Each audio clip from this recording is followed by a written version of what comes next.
Allora Pascucci, Bruno chiede palla ad Orazio, viene servito, riesce a girarsi sul sinistro nonostante l'opposizione dell'avversario, si inventa questo gol, il gol dell'1-0, il gol che al momento permetterebbe al Cottini di salvarsi, ma non è finita, siamo solo al quinto minuto d'Orazio, 1-0.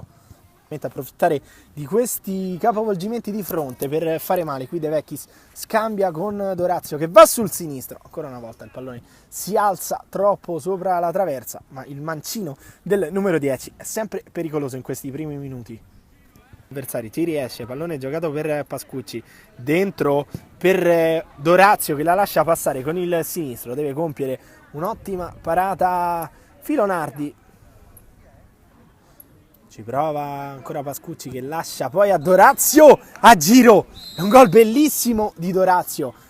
Pareggia ancora i conti il numero 10, è 3-3.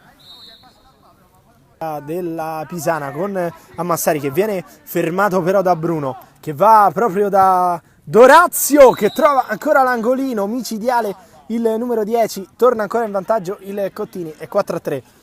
Quanto ci ha fatto divertire con le sue giocate palla a terra con i vari Cesaro, Laurato e Ammassari.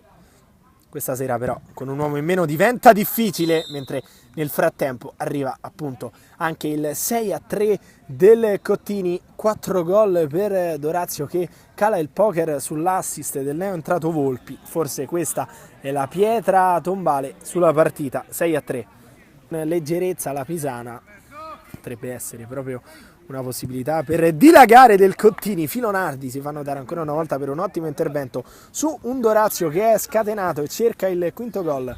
Volpi ci arriva lo stesso il numero 17 che prova ad andare sul destro proprio verso Pascucci che la gioca dentro, il tap-in non riesce per D'Orazio, si salva sulla linea la Pisana.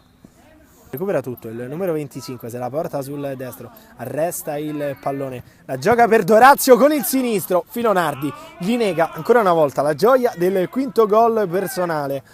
La gioca per Pascucci, buono il controllo, addirittura al volo all'indietro di nuovo per D'Orazio che va con il sinistro, Filonardi non ci sta e respinge ancora una volta il tentativo del numero 10.